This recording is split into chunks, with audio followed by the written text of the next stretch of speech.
नमस्कार, मैं हूं अरुण कुमार राय और आप देख रहे हैं इम्प्लेक्स नॉलेज। आज हम 10वीं कक्षा के लिए विज्ञान का एक महत्वपूर्ण अध्याय धातु और अधातु पर चर्चा करेंगे। धातुओं और अधातुओं का अर्थ। Introduction to metals and non metals.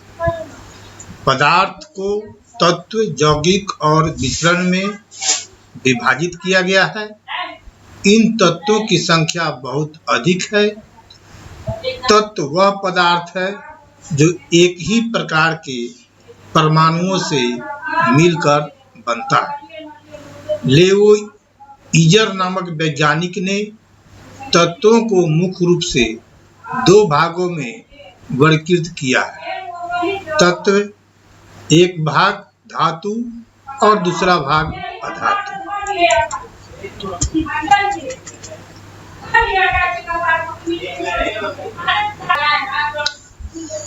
धातुओं के गुण अधातुओं से भिन्न होते हैं। कुछ तत्व धातु और धातु दोनों के गुण प्रदर्शित करते हैं, जिन्हें उपधातु कहते हैं। दैनिक जीवन में आप अनेक धातुओं एवं अधातुओं का प्रयोग करते हैं। धातु: सोना, एयू, चांदी, एजी, लोहा, एफी, तांबा, सीयू, एल्युमिनियम, एएल आदि।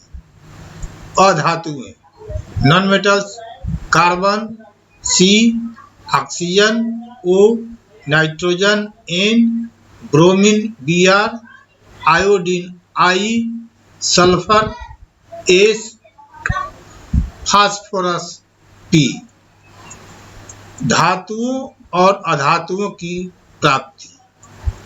प्रकृति में धातुएं एवं अधातुएं स्वतंत्र अवस्था अथवा संयुक्त अवस्था में पाई जाती है।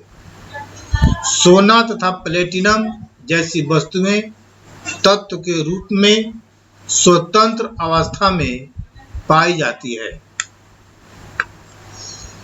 अन्य अधिकांश धातुएं प्रकृति में यौगिकों के रूप में पाई जाती है, क्योंकि ये प्रकृति में क्रियाशील होती है। ये अधिकतर ऑक्साइड, कार्बोनेट, सिलिकेट, सल्फाइड और सल्फेट के रूप में पाए जाते हैं। अनेक धातुएं ऑक्साइड के रूप में पाई जाती है, जैसे एल्युमिनियम, लोहा, मैग्नीज आदि। धातु और सल्फर के यौगिक सल्फाइड होते हैं। कॉपर, लेड, जिंक, एंटीमनी तथा निकिल जैसे धातुएं सल्फाइड के रूप में पाई जाती हैं।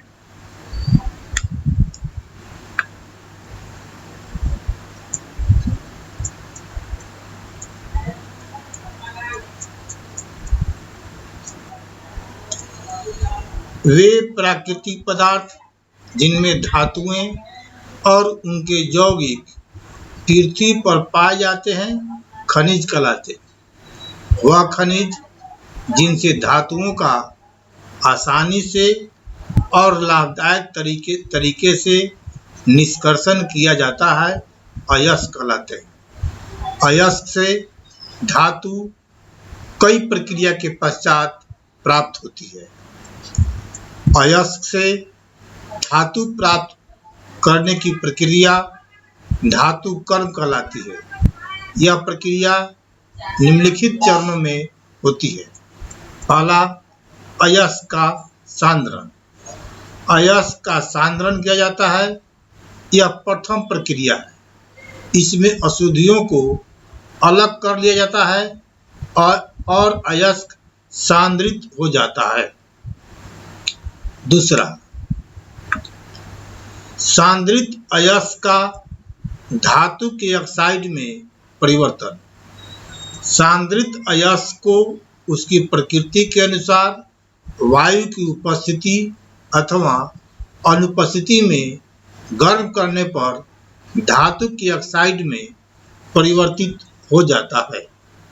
धातु के ऑक्साइड से धातु का निष्कर्षण। इस प्रक्रिया में धातु ऑक्साइड धातु में परिवर्तित हो जाते हैं। चौथा, धातु शोधन। अयस्क से प्राप्त धातु में अशुद्धियां होती है। इस प्रक्रिया में धातु को शुद्ध किया जाता है। अधातुएं जैसे नाइट्रोजन, ऑक्सीजन, कार्बन और सल्फर मुक्त अवस्था में पाए जाते हैं, लेकिन फास्फोरस और सिलिकॉन संयुक्त अवस्था में पाए जाते हैं। इसका सेकेंड भाग मैं अगले वीडियो में कंप्लीट करूंगा।